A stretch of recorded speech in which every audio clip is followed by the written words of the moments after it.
Bienvenue à Virage. Aujourd'hui, à l'émission, on fait l'essai de la Mazda 3 GT version traction intégrale. Aussi, en chronique, on reçoit les gens de Groupe Saillant Autocrédit. On se déplace chez Automode pour parler pare-brise et réparation. Beaucoup de nouvelles de l'industrie. On répond à vos questions. Tout cela à Virage dans un instant.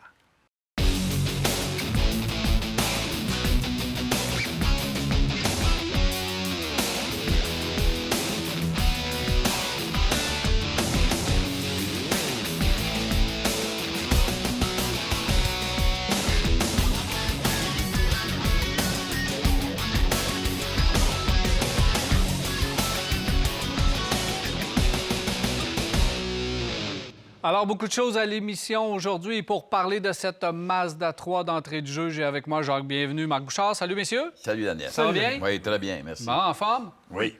Alors, on va parler de la Mazda 3 GT, une autre berline. Après avoir parlé de la Toyota Corolla, voici une autre voiture de la même catégorie.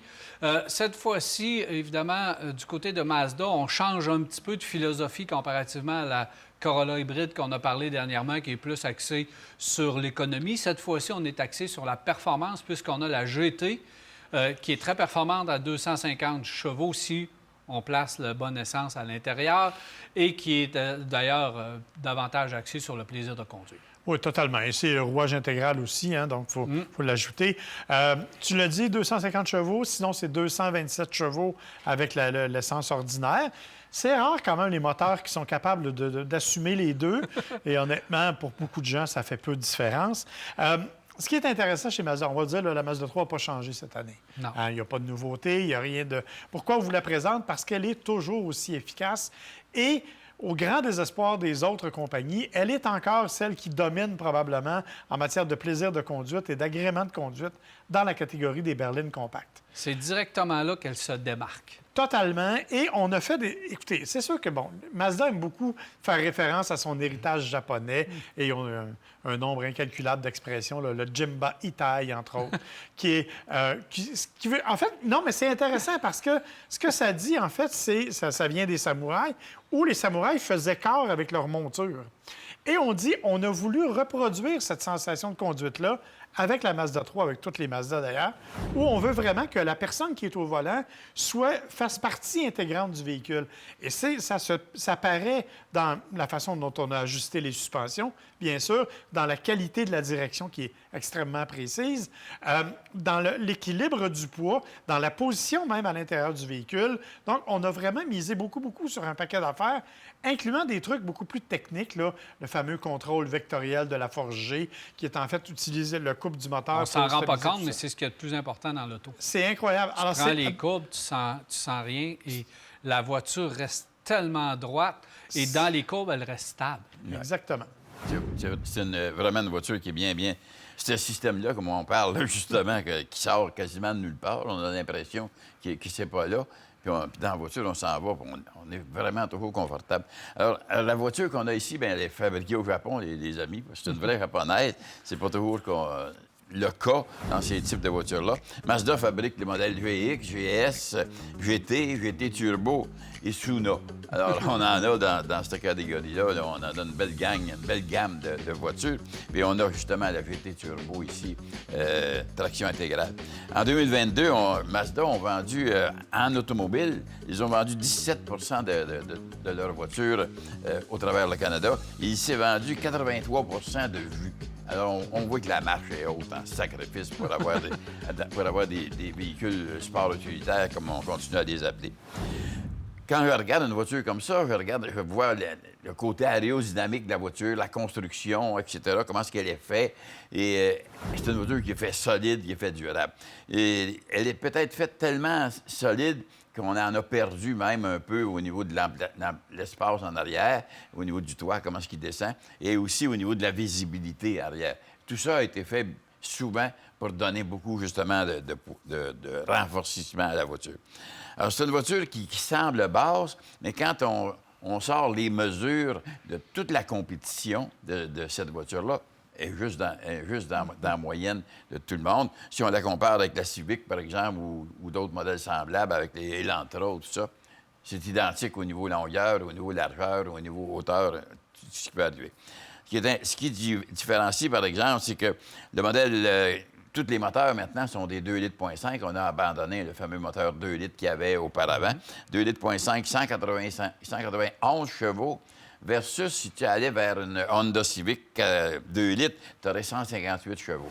Alors, c'est ce qui fait qu'on a un hum de plus quand on décolle avec cette voiture-là. La boîte est automatique 6 vitesses. Si tu irais avec la compétition, et c'est beaucoup plus des CVT maintenant qu'on a, au lieu d'avoir encore une bonne boîte automatique.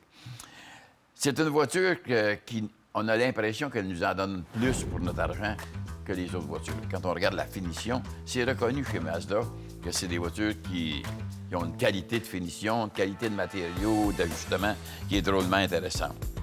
Ce que j'ai trouvé aussi, c'est que c'est une voiture qui vire, moi je appelle ça tourner court, qui vire court.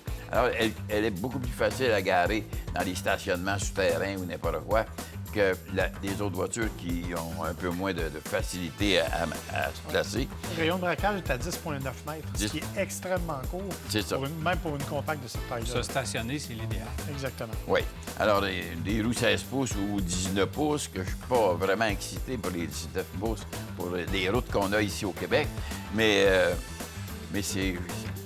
Ils mettent des 19 pouces là-dessus, beaucoup plus pour le look que pour la performance en général, parce que la majorité des gens qui achètent ces voitures-là, même la Turbo GT, etc., verront jamais vraiment la bonne différence. 4 roues motrices, ce qui est curieux parce que la référence dans les systèmes 4 roues motrices de ces véhicules-là, c'est l'Impreza, par exemple. Et moi, je suis allé une année, c'est curieux de dire ça, au chalet Pas de Poisson, dans Zec-Patiscan-Nelson, avec mon copain, le docteur McDancos, qui, lui, a une voiture là, avec les skid pads en dessous, équipée avec des roues différentes. Moi, j'avais une voiture flambant neuve. J'avais une 3 flambant neuve et je l'ai suivi. Et c'était à la fin que les camions transportaient le bois, les routes à défoncer, tout ça. Je me suis rendu à côté de lui à son chalet. Alors, c'est une voiture qui a une superbe de traction, même si elle ne s'appelle pas la traction de la Subaru. Là. Il y en a d'autres qui ont copié et qui ont aussi amélioré au niveau de l'électronique. Au niveau de la consommation, on sait que ça consomme un petit peu plus d'essence. Et c'est la voiture qui est classée première au niveau de l'Institute Insurance of Highway Safety. Ça veut dire qu'au niveau collision, au niveau... j'ai vu des vidéos de ça, comment est-ce qu'ils font ça. C'est quelque chose d'impressionnant, comment c'est que la Mazda s'en est sortie versus la compétition. Garantie de 3 ans, avec des kilométrages illimités. Et ce que vous avez souligné tout à l'heure, messieurs, c'est que j'ai quelqu'un qui m'a dit, moi j'ai acheté cette Mazda-là, 3 avec le moteur 2,5 litres, parce que je sais exactement que je peux mettre du gaz régulier dedans. Alors que les autres, la plupart des autres, t'achètes des voitures, c'est du super. Ouais, puis on recommande peut-être. On voudrait mettre du régulier, puis à chaque fois qu'on va au régulier, on se sent un peu coupable. Puis on dit, j'espère qu'il ne m'arrivera pas de belle chance avec mon moteur. Mais chez Mazda, tu mets du régulier, tu vas avoir environ 220 forces. Tu mets du super, tu vas avoir 250, 255, dépendamment des véhicules. Là où on doit un peu s'améliorer, Marc, c'est au niveau du système d'infodivertissement. On doit un peu moderniser et on comprend là, que c'est la dernière génération. On va arriver avec une nouvelle génération qu'on va nous annoncer. D'après moi, fin 24, début 25, on devrait parler d'une nouvelle génération. Et là où on devra faire des changements, c'est au niveau du système d'exploitation. Oui, effectivement, parce qu'on est vraiment dans quelque chose d'assez vieillot. On l'a légèrement modernisé il y a une couple d'années, mais très peu. Maintenant, Apple CarPlay, Android Auto sans fil, au moins, c'est une bonne nouvelle. Chargement par induction aussi, c'est une option sur la version qu'on a en studio, mais ce n'est pas nécessairement sur toutes les versions, bien entendu.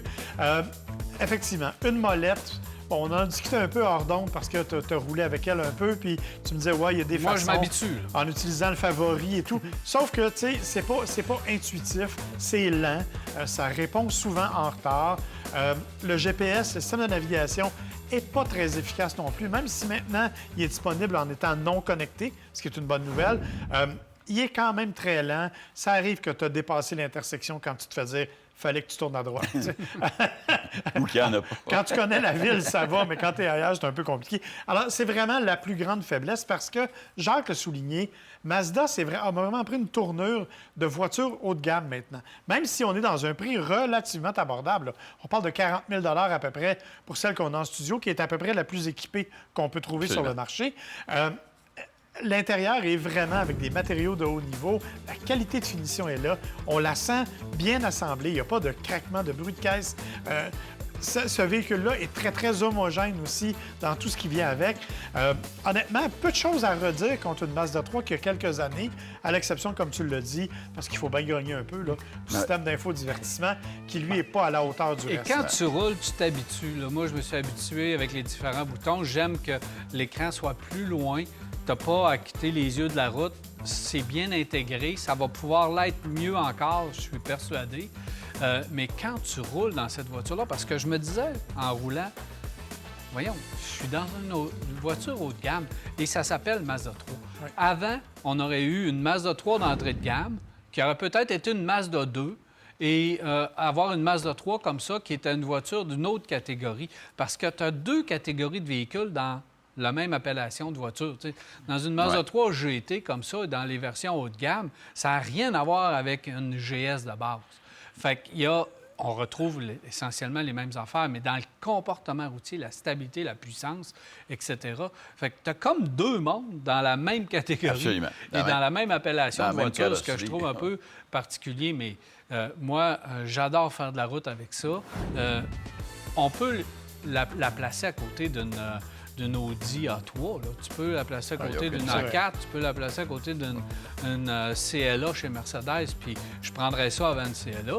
Donc, je pense qu'on a fait un bon travail, mais on ne sait pas jusqu'à quel point c'est haut de gamme, cette voiture. Ouais. Mais moi, ce que j'ai trouvé aussi, c'est qu'au niveau conduite, au niveau plaisir de conduite, j'ai trouvé, on est trop porté à dire aussi qu'une Jetta, ça se conduit bien, ça fait tout ça. Qualité de matériaux, qualité de... Mais la conduite d'une Jetta, ça reste intéressant. Tout le monde là-dedans, là. Elle se compare à une Jetta GL. C'est ça, absolument. Et non une Jetta de base. Bien, à 250 chevaux aussi, on est quand même dans une coche en haut, là, parce que les versions de base sont effectivement sont correctes à conduire, là, mais tu n'as pas évidemment cette sensation-là. Et on en a parlé rapidement, mais le rouage intégral là-dessus, c'est un rouage intégral intelligent qui réagit très rapidement. Même quand tu n'es pas dans des conditions de boue, là, c'est vraiment quand tu fais une conduite dynamique, il y a une intervention, tu le sens et ça paraît. Puis, le moteur de base, on n'a peut-être pas parlé, pas du moteur de base, mais le prix de base du véhicule est quoi? Environ 26 000 selon l'équipement, selon le modèle que tu prends. Alors, les gens, quand ils en voient un à 40 000 sont portés à se dire « Wow, grosse différence de prix ». Mais ça vaut à peine de magasiner. Ouais. Merci beaucoup, messieurs. Avec plaisir. Voilà, on s'arrête à virage et on vous revient. Restez avec nous. CarExpert, l'expert carrossier, vous a présenté cet essai routier. CarExpert à la fine pointe de la carrosserie.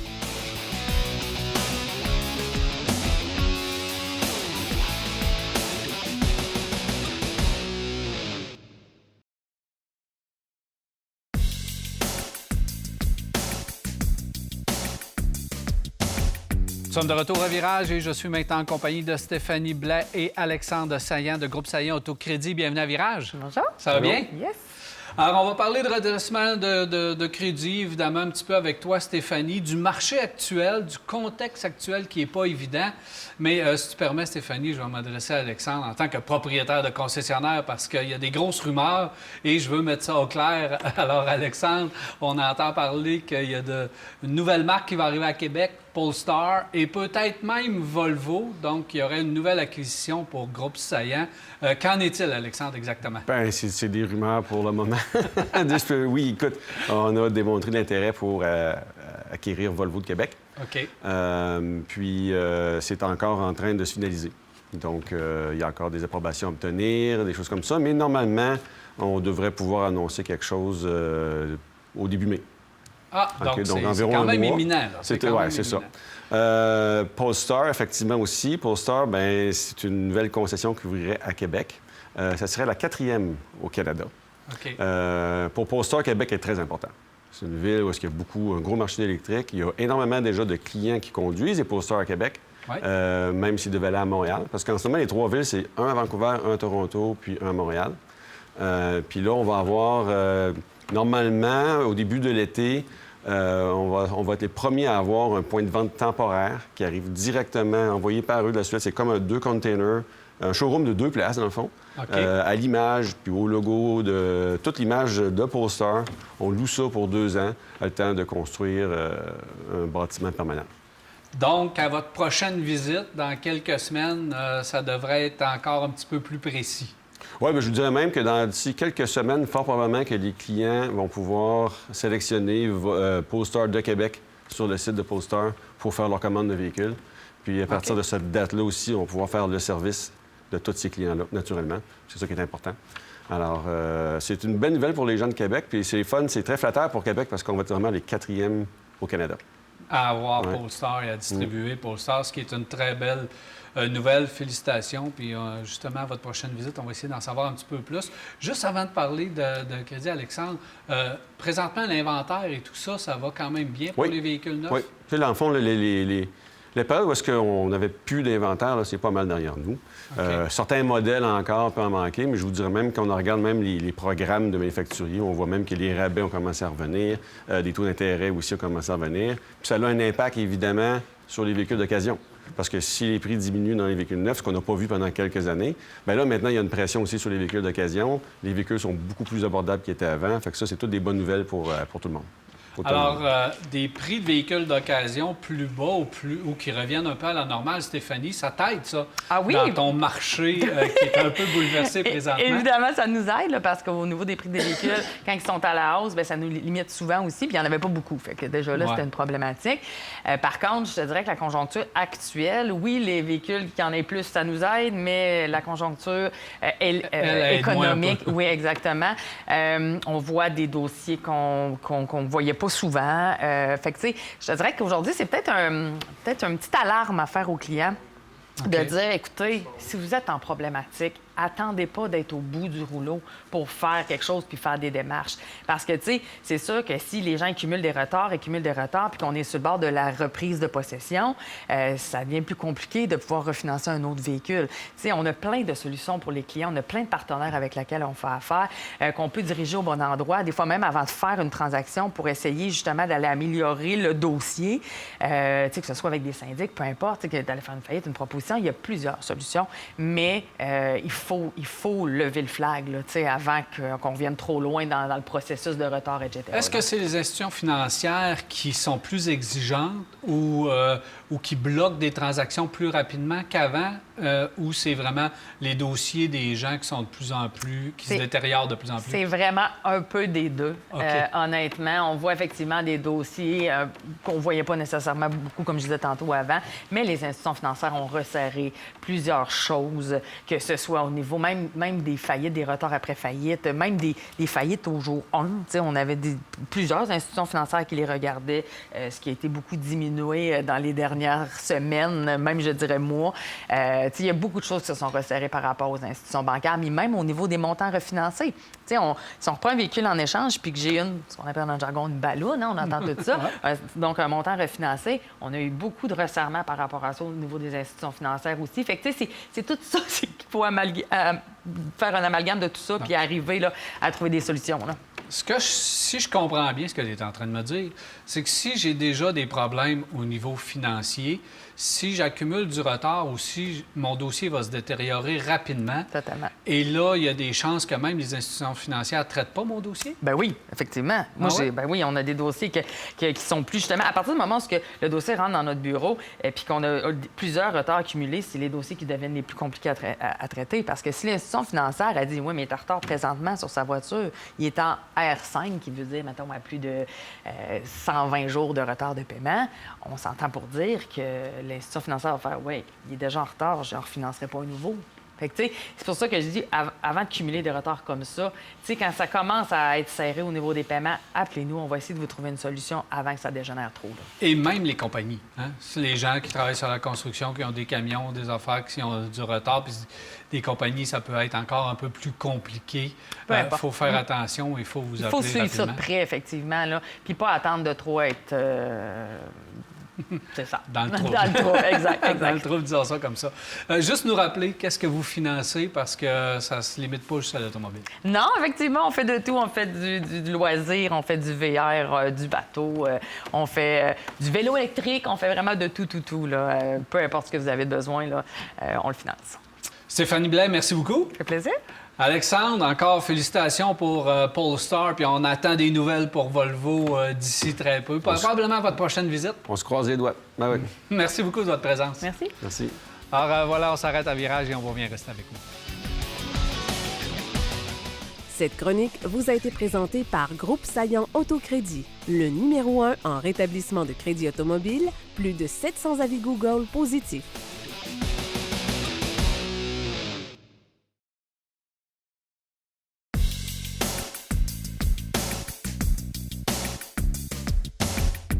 Voici de retour et c'est le temps des nouvelles de l'industrie avec Marc Bouchard. Alors Marc, on commence avec le Salon d'Auto de New York. Oui, bien, Salon d'auto qui se déroulait la semaine dernière pour les journalistes, évidemment, dans lequel il y a toujours pas mal de nouveautés, hein, parce que c'est pas mal le dernier grand salon de la saison. Donc, ça devrait nous amener des bonnes... Ça amène, en théorie, des bonnes affaires. Genesis, qui, comme d'habitude, a profité du Salon de New York aussi pour faire un événement en dehors du salon. Parce qu'il faut rappeler que Genesis a un lieu qui s'appelle la Genesis House à New York, qui est une espèce de salle de montre, salle de formation et même un restaurant coréen. Donc, pour les visiteurs peuvent y aller. Mais c'est là qu'on a dévoilé le Géolune. OK. Un mot valise là, qui vient de Géo, tu auras compris, c'est le Néolune, je m'excuse, de Genesis, parce que Néo veut dire nouveau, Luna veut dire lune. Donc, on s'est inspiré de ça. On appelle ça le design réduit. Alors, quand on regarde la silhouette du véhicule, on a vraiment coupé au plus court en termes de tout ce qu'on a mis à l'intérieur. Mais c'est réussi, par exemple. C'est réussi, c'est vraiment magnifique. On a vraiment éliminé tous les détails superflus. On arrive vraiment à quelque chose de particulier. On dit... Tu sais, les designers ont toujours des explications assez flyées. Là. Selon, Luc Dunkerwalk, excuse-moi, je suis obligé de le lire, parce que je m'en souviens jamais, qui est le directeur de la création, en fait, il dit que ça s'est inspiré des pots de porcelaine coréens pour être capable de faire ce design-là. Donc, quelque chose de très simple. Évidemment, à l'intérieur, c'est aussi assez simple, mais en même temps très, très moderne. Un grand écran, un volant carré, toutes sortes de matériaux assez particuliers. Et, ce qui est assez unique, le système de chauffage qu'on appelle Honda. Là, en fait, c'est qu'on impose partout sur les surfaces des espèces de surfaces radiantes. Donc, tu n'as pas de buse de ventilation. C'est littéralement la voiture elle-même qui chauffe au complet. Évidemment, aucun détail quant à une potentielle mécanique là-dedans. On est conscient que c'est un concept et que vraiment, on n'est pas du tout dans le même monde, mais éventuellement, on devrait arriver avec quelque chose qui ressemble à ça. Par contre, Genesis a poussé l'audace un peu plus loin en créant le système Magna. Magna, c'est la version de performance de ces véhicules. Le premier qu'ils ont présenté, c'est le GV60 Magna. Alors, quand on le regarde, il est beaucoup plus dynamique, comme on le voit, les roues et tout. On a amélioré la motorisation, on la rend plus puissante. On a mis des ailettes un peu partout pour améliorer l'aérodynamisme. Et on dit que tous les véhicules Genesis vont être offerts dans une déclinaison Magna dans un avenir rapproché. Ils ne seront pas tous oranges, j'espère. Ça, écoute, c'est un autre débat, là. Mais bon, GV60, Ioniq 5N, On est dans le un même Vestige monde. GT, C'est ça, mais on s'attend tout ce qu'on qui- maximise la plateforme. Exactement, mais on dit que tous les véhicules électrifiés donc, vont subir cette transformation-là du côté de Genesis, ce qui est une bonne chose. Il y a deux, trois affaires à changer là-dessus. Les roues, on change ça. oui, c'est quelques petites sûr. affaires. C'est sûr que ça demeure un concept là, Exact. pour le moment, mais on est quand même assez proche de la production. C'est sûr que vous ne verrez pas ces roues-là dans la vraie vie, mais n'empêche. L'espèce de copie de Viper dans le coin. Là, Mais ça, c'est le fameux... c'est le coupé qui avait été présenté il y a 2 ou 3 ans Oui, au on même traîne depuis endroit. une couple de fois, lui. Oui, puis entre les deux, on a fait une version cabriolet qu'on avait présentée au Ouais. Salon de Los Angeles. On est pas mal toujours dans la même tendance et tu remarqueras la partie avant de ce véhicule sport-là. On l'avait repris pour d'autres véhicules. J'espère qu'un jour, ça, ils vont l'utiliser pour vrai parce que c'est magnifique. Absolument. Ceci étant dit, Nissan a aussi profité du Salon de New York pour présenter le nouveau Kicks. Kix qui a fait un peu comme la plupart des journalistes automobiles, a pris du poids en vieillissant. Effectivement, il a grandi beaucoup en termes de dimension. Écoute, c'est 31,8 mm de plus pour les jambes à l'arrière. Ça ne semble pas beaucoup, mais c'est énorme dans une voiture. Donc, c'est le coffre qui passe de 716 à 850 litres. Donc, beaucoup plus d'espace.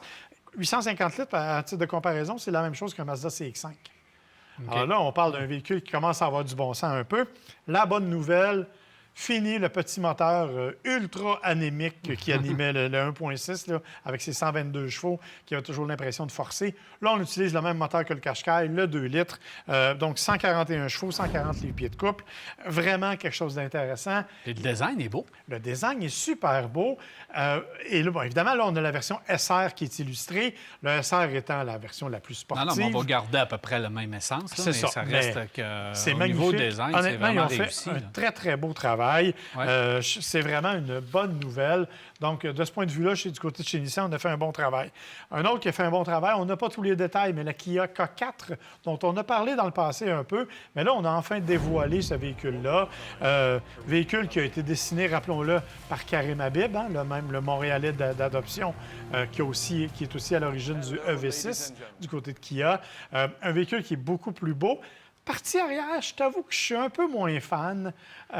J'ai hâte de voir en vrai, mais c'est différent. On est à quelque chose comme, je ne sais pas trop, une ancienne Optima un peu, ou, si on exagère beaucoup, le Cadillac Celestiq. Mais, Va pas là, Marc, va pas là. mais bon, c'est peut-être la partie la moins jolie, mais écoutez, je vous rappelle que ça remplace la Kia Forte.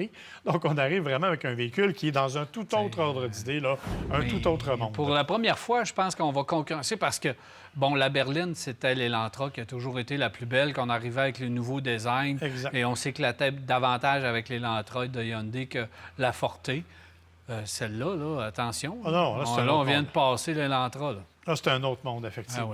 Ah Du côté de ce qui a changé, mais pas tant, l'Infiniti QX80, gros véhicule. Oui, ça a changé beaucoup en termes de look, mais écoute, on a changé des affaires. C'est un gros véhicule de luxe.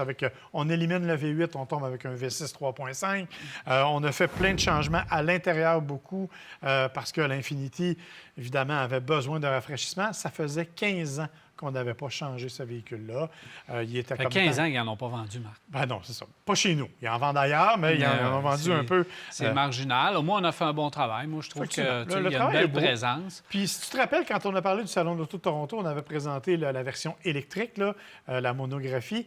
Écoute, on n'est pas très loin de ça en termes de design. Là. On est vraiment dans le même genre. Non, mais là, c'est beaucoup mieux. Peut-être Épuré les sur les bambous en côtés. avant. Moi, je trouve que l'intérieur, c'est bien. Bon, c'est l'opulence au niveau du luxe à l'intérieur, bien sûr. Et le système de son. C'est ça. On a mis beaucoup de technologie, système de son incroyable, Écoute. fiabilité à toute épreuve. Alors, quelqu'un qui a besoin d'un gros camion comme ça, ben, il va être bien servi. Et ça va être un gros véhicule. Écoute, un V6 3.5, 450 chevaux, 515 livres-pieds de couple et le système de son de 24 haut-parleurs, ce qui n'est pas rien. Toujours dans le monde du Salon de New York, hein, il y a les Coréens, on le sait, qui aiment ça changer souvent. Bien, il y a Hyundai qui est arrivé aussi avec 2 modèles, le Tucson et le Santa Cruz, qui ont été rajeunis. Écoute, perds pas connaissance, là. C'est pas un gros rajeunissement. Non, les changements sont assez infimes. Plus à l'intérieur, OK? Les habitacles ont été modifiés. On a changé un petit peu de motorisation. Tu vois, quand tu regardes l'intérieur, on est dans ce qu'on nous propose déjà du côté du Kona, par exemple, ou des autres. Là, on est à peu près dans le même monde. Mécanique, au niveau de l'essence, ça n'a pas vraiment changé. Par contre, quand on tombe au niveau des hybrides, on a augmenté un petit peu de 5 et 7 chevaux, je pense, les changements. Et il y a quelque chose que je trouve extrêmement drôle, qui est le mode bébé, qui est maintenant admissible sur le Tucson. En fait, ce que c'est que, comme tu le sais, quand on a un véhicule électrique, le couple est présent dès le départ, donc les accélérations sont violentes. Alors, pour limiter la violence de ces accélérations-là, on a un mode bébé. Comme ça, même si tu accélères fort, ça ne déstabilisera pas bébé, qui va pouvoir continuer à dormir en arrière. Ah, OK. Donc, quand on conduit ensemble, je le mets le mode et tu vas pouvoir continuer à dormir. Exactement. Tu entendras mes ronflements pour te parler de toute mon admiration. On a parlé de Nissan. Nissan qui a profité aussi d'une grande campagne cette semaine, une grande conférence de presse presse internationale pour nous présenter un plan extrêmement ambitieux de nouveaux modèles.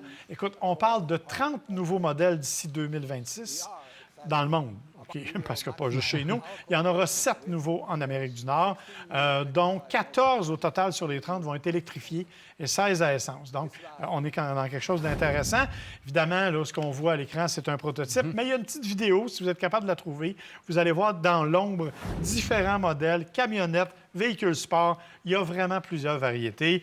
Bref, ça semble plus beau que ça. Là. Oui, ce qu'on voit dans la vidéo, ça semble plus réaliste et plus beau que ça. Et on semble y aller avec des barres de lumière qui traversent le véhicule. C'est ça. Et c'est... En tout cas, on ne voit pas vraiment bien les calandres et tout, mais ça semble très réussi. Exactement. Une dernière... une dernière. Ben écoute, le Mercedes Classe G, c'est mon véhicule de prédilection que j'adore. Ben écoute, on a changé un petit peu le look. On a éliminé le gros moteur V8, on l'a changé pour un V6 là aussi. Et il arrive la version électrique au mois d'avril, que j'espère qu'on aura l'occasion d'essayer. Voilà pour les nouvelles de l'industrie. Merci beaucoup, Marc. Ça fait plaisir, mon cher. Alors, on s'arrête un instant virage et on vous revient. Restez avec nous. Ce segment est une présentation du réseau des garages recommandés CAA Québec et de B-Lepage Autoservice. Visitez caaquebec.com pour trouver votre garage.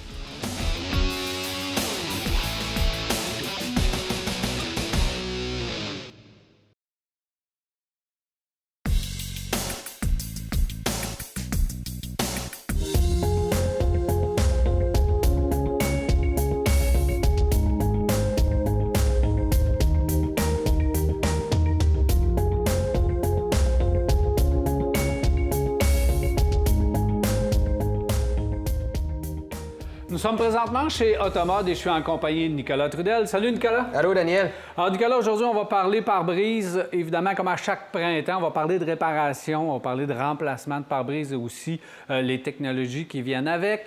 Si on commence avec la réparation, ce que j'aurais dû faire, parce que moi, Nicolas, imagine-toi que j'ai eu un impact dans mon pare-brise, je m'en suis pas occupé et il y a eu une fissure qui s'est créée. Et là, vous êtes en train de réparer un de mes pare-brises. Alors, c'est vraiment important d'inspecter son pare-brise. C'est super important d'inspecter son pare-brise, surtout après la grosse saison hivernale. C'est souvent là qu'on a reçu du sable, des petits cailloux. Ça fait un petit point. Des fois, on n'est pas si certain si ça peut être réparable.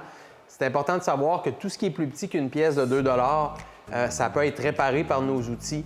Si des fois, on voit un petit peu noir ou une petite ligne, si c'est réparé rapidement, bien, ça évite un remplacement, ça évite la fissure qu'on ne veut pas avoir, là, puis qui nous amène au remplacement, malheureusement. Et des coûts additionnels, ce que j'aurais pu sauver, évidemment, avoir été un peu moins négligent, mais je ne l'avais pas vu. Donc, peut-être qu'il faudrait venir voir, lorsqu'il y a un impact, quand même, qu'on sent qu'il y a eu un impact d'une bonne force, peut-être venir vous faire inspecter vous-même le pare-brise. Oui, souvent, les gens ne les voient pas parce que des fois, les impacts sont dans le contour noir ou dans le bas, puis ils s'en rendent pas compte. Fait qu'au printemps, si vous nettoyez le véhicule, bien, assurez-vous de bien nettoyer le pare-brise. Puis si vous voyez un petit point, un petit noir, une fissure, vous n'êtes pas sûr, présentez-vous chez nous. On va être capable de sortir avec vous, vérifier votre pare-brise. Puis si c'est dû pour être réparé, bien, on va vous offrir le service. Très important aussi, Daniel, les gens sont couverts pour la réparation. Il n'y a souvent pas de franchise, donc l'assureur paye la réparation en entier, puis on prévient le remplacement. Là. Absolument. Si on parle maintenant de remplacement, qualité de la vitre, évidemment, je veux que tu me parles de ça, et bien sûr, la qualité d'installation, c'est primordial. Il faut comprendre que le marché du verre automobile a vraiment évolué depuis les 10 dernières années. On a beaucoup plus de choix de pare-brise pour le même véhicule, donc on travaille avec des outils, avec le numéro de série pour vraiment aller remettre la bonne pièce sur le bon véhicule. Exemple, la vitre peut être chauffante, elle peut avoir des aides à la conduite, il peut avoir un détecteur de pluie. Donc, toutes ces options-là doivent être remises en marche quand on procède au remplacement. Fait que première étape, avoir la bonne pièce. Après ça, bien, l'installation, la qualité du travail, la qualité des outils, des matériaux qu'on va utiliser pour effectuer le travail, bien, ça fait énormément la différence. Surtout qu'on a des machines récentes au niveau des calibrations, donc tout ce qui aide à la conduite, caméra, on est capable de travailler sur l'ensemble du parc automobile. C'est bien important. Et les techniciens qui installent, parce que là, vous avez des machines qui sont de plus en plus sophistiquées pour recalibrer le tout. Alors, ça prend des techniciens bien formés. Oui, ça prend de la formation, ça prend les outils à jour. Nous, on donne de la formation sur des bases quand même manuelles chez nous. Donc, nos techniciens sont vraiment au courant là, de la fine pointe de la technologie. On a toutes les updates, si on peut dire, là, pour faire les véhicules 2023-2024 avec les caméras. Fait que des fois, les gens sont un petit peu ambigus. Est-ce que je dois aller chez mon concessionnaire ou est-ce que vous faites le service chez vous? Oui, on fait tous les véhicules chez nous, que ce soit Honda, Mazda, Toyota, Chrysler. On est habitué avec le remplacement de pare-brise chez tous les manufacturiers. Réparation et remplacement de pare-brise, évidemment, c'est votre spécialité, mais vous faites bien d'autres choses ici chez Automode. Oui, avec l'approche de l'été, la partie des attaches remorques, donc la partie vacances, on installe ça aussi. Les filages également pour les freins électriques quand on va tirer une charge plus lourde. On a également l'ensemble de gamme de supports à vélo, différents accessoires un peu plus esthétiques, là, déflecteurs de capot, marchepied, les toiles pour camion. Alors, on offre également service de mécanique, donc freins, suspension, changement d'huile, on fait tout ça, ainsi que la vente de pneus, là, puis on a toutes les grandes marques chez nous. Très complet comme service. Nicolas Trudel d'Automode, merci beaucoup d'être passé à Virage. Ça fait plaisir. Cette chronique vous a été présentée par Automode Vitres et Accessoires, votre réseau québécois spécialiste en remplacement de verres automobiles.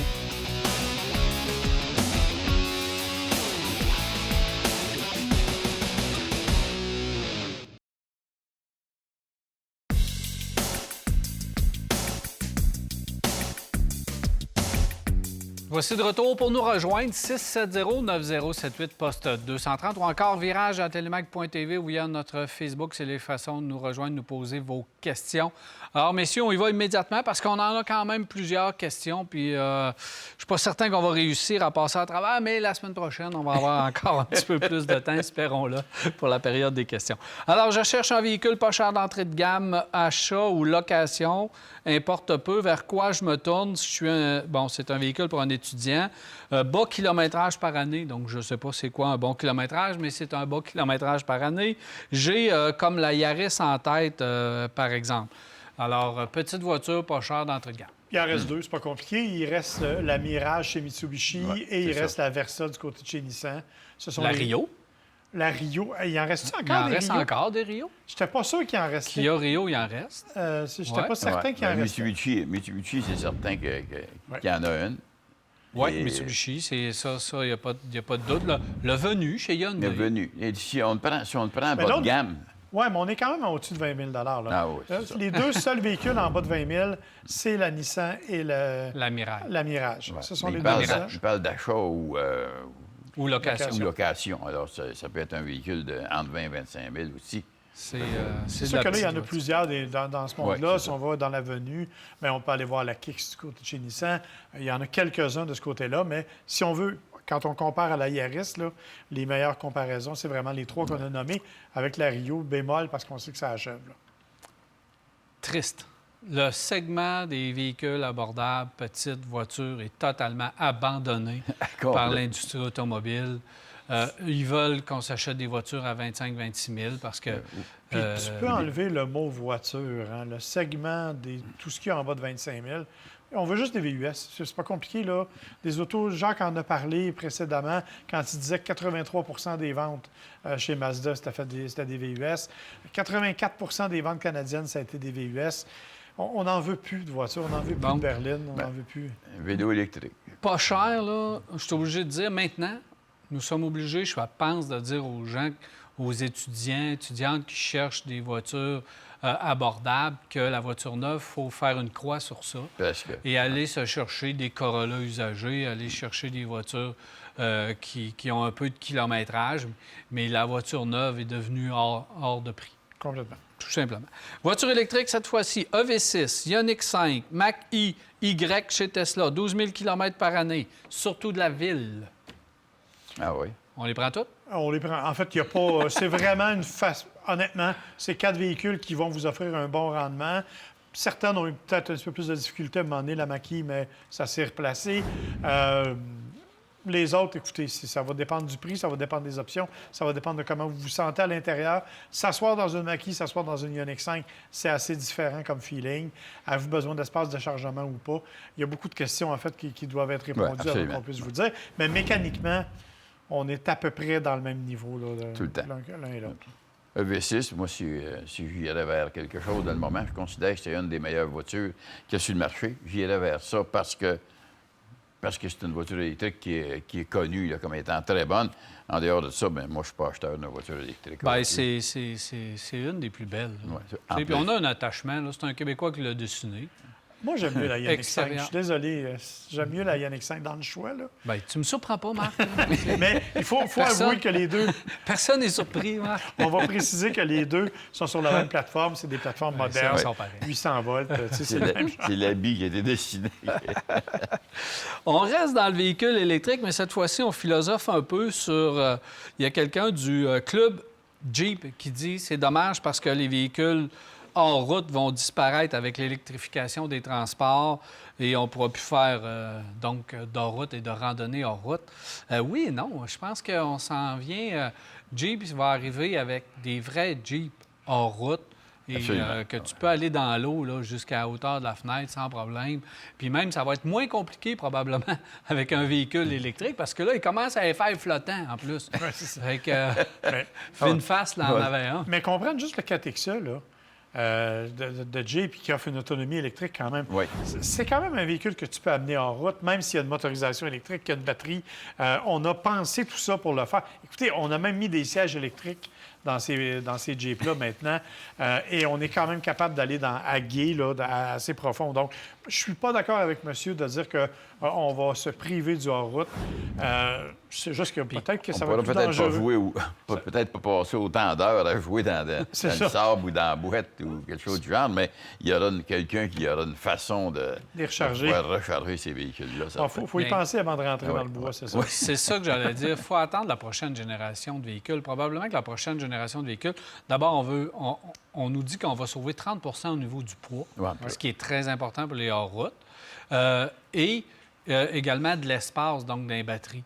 Donc, les batteries vont prendre moins d'espace dans le véhicule. Et il ne faut pas oublier qu'avec l'électrification aussi, ça nous donne d'autres fonctions, comme le Hummer qui marche en crabe. Là. Je Oui. pense que la marche du crabe est vraiment importante en hors-route. Puis ça va aider énormément dans plusieurs situations. Alors, ça peut amener d'autres choses. Alors, il faut garder espoir. T'as de la suite dans les idées. Toi, c'est le temps du grab à part de ça. On va en prendre une caisse. Samuel qui nous dit qu'il va acheter un WRX 9. Mon objectif, c'est de le garder longtemps. Je fais attention à mes autos. J'entretiens ça au maximum. Donc, oui, aucune contre-indication, sauf gardez-le comme d'origine. Pas de modification si vous voulez le garder très longtemps. Effectivement. Demande un peu d'entretien. Chez Subaru, c'est toujours le cas, peu importe le modèle. On s'assure d'avoir un bon entretien. WRX, ça va bien. Il n'y a rien à redire là-dessus. Là. Moins de puissance, dommage, on n'a plus de STI. Mais dans l'ensemble, c'est quand même un véhicule intéressant.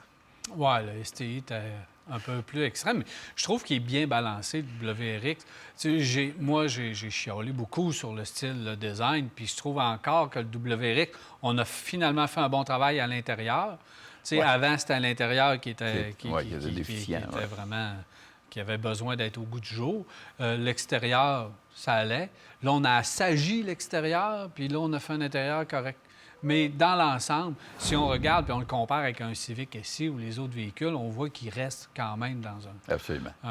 C'est sûr que Ça chez reste un Subaru, beau on a véhicule. acheté un container de panneaux de plastique pour entourer les roues. Là. Je veux dire, ça, je trouve qu'il y en a partout, puis c'est vrai. Ça, on y va pas mal. Là. On y va fort avec les contours. C'est vraiment On incroyable. veut protéger les contours d'ailes, puis on en met du plastique. Un surplus de plastique. Mais quand on le met symétrique, je trouve que ça va. Et là, Subaru le met asymétrique. Puis là, on fait du design avec ça qui Oui, puis sur le, déguise un peu le véhicule. sur le WRX, en plus, c'est pas lisse. Hein? Ça ressemble à une qui est petite balle de rugueux. golf. Là. On a vraiment mis des alvéoles, dit-on, pour améliorer, L'aérodynamisme. diminuer la friction dans l'air. C'est poussé. Pas sûr que ça paraît tant que ça, mais en tout cas, bref.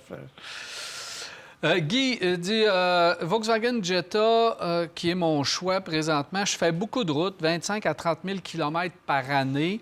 Et là, il m'a écrit TDI avec un bonhomme qui pleure. Avec un visage qui pleure. Alors, On comprend qu'il aurait voulu avoir c'est ça, un on TDI. comprend qu'il s'ennuie du TDI et des versions diesel. Pour les gens qui font beaucoup de routes, je le comprends. Ouais. Mais le moteur qu'ils ont, c'est quoi? C'est 1,5 litres? 1,4 ou 1,5. Et en tout cas, mais au niveau économie, là, ils l'ont, l'économie. Tu n'es pas obligé d'avoir nécessairement un véhicule électrique ou un véhicule hybride pour sortir une économie semblable et avoir du plaisir. Et tu n'es pas à un prix non plus qui est exagéré. C'est un véhicule qui va rouler, selon l'équipement, autour de 35 000 38 000 maximum. Et tu vas avoir une superbe voiture dans les mains, là. Moi, je ne suis pas un fan de la Jetta, je vous l'avoue. Je trouve qu'on l'a déshumanisé. On en a fait un véhicule qui est devenu beaucoup trop bourgeois. On n'a plus le plaisir de conduite qu'on avait chez Volkswagen. Je vais être obligé de vous dire que pour à peu près le même prix, j'irais m'acheter ça. Bien plus que je m'achèterais une Jetta. Au niveau objectivement, au niveau du confort, du plaisir de conduite, j'irais plus avec ça. La Jetta n'est pas un mauvais véhicule, mais si monsieur s'ennuie du TDI parce qu'il trouvait ça trippant à conduire, je pense qu'il va s'ennuyer dans la version 1.5. Là. Absolument. Il y a beaucoup de choix. Il y a beaucoup de choix pour faire beaucoup de routes. On peut s'en aller chez Toyota avec les versions hybrides de la Corolla qu'on avait aussi si on cherche vraiment de l'économie de carburant. Si on cherche du plaisir de conduire, c'est une Mazda 3 GT sans aucun problème. Alors, il y a du choix dans cette catégorie-là. Ouais. Mais pour l'économie, comme tu disais, tu peux avoir la Corolla hybride 4 roues motrices, tu vas faire une superbe voiture. Économique en plus de ça. Mais à 32 000 la version qu'on avait. Oui. Ce qui est vraiment pas cher. Intéressant, c'est 40 000 qu'est-ce qu'on a ici en studio. Oui, sauf que là, on passe de 160 à 250 chevaux. On passe à, tu sais, là, une finition... Point A, point B. Quand tu fais beaucoup de routes, tu te rends au point B un peu plus rapidement. Oui, c'est ça. Mais c'est ça, je dis, ça dépend de ce que monsieur veut. Mais exactement. Pour qu'il pleure à la disparition du TDI... C'est de l'économie pour moi. C'est de l'économie, à mon avis. Donc oui, effectivement. BMW X2 2018, 78 000 km, 8 pneus. Est-ce que c'est un bon achat? Il est chez un concessionnaire automobile, donc il est chez un concessionnaire en plus. Alors, pour moi, le X2, une belle petite voiture, le fun. Puis il n'y a pas eu de... J'ai rien entendu parler au niveau fiabilité, donc c'est dans la nouvelle génération où ça va mieux chez BMW. Puis s'il est chez un concessionnaire BMW, bien, il va avoir premièrement un suivi qui a fort probablement été fait sur le véhicule. Il va pouvoir voir comment ça a été entretenu, etc., puis prendre une décision plus éclairée. Chez BMW, ils ont, dans le véhicule d'occasion, je ne sais pas si ça existe encore, mais on avait un plan où l'entretien pour 2 ans, ou pour Justement. les véhicules genre certifiés, le plan d'entretien est inclus pour 2 ans et le véhicule est garanti aussi pour 2 ans. Alors, si c'est le cas, moi, je n'ai pas de contre-indication pour le véhicule. Puis le X2 était le petit go-kart amusant à conduire. Honnêtement, rien à dire là-dessus non plus. Absolument pas. Et ça continue, les amis. On pourrait en faire encore 1 heure. Mais déjà, on n'a plus le temps. Jacques, de la place sur mon papier. Merci beaucoup d'être venu à l'émission. C'est déjà plaisir. tout. Grand plaisir, Daniel. Merci. Alors voilà, c'est tout pour Virage. J'espère que vous avez apprécié. On se revoit la semaine prochaine pour un autre Virage. D'ici là, bonne semaine.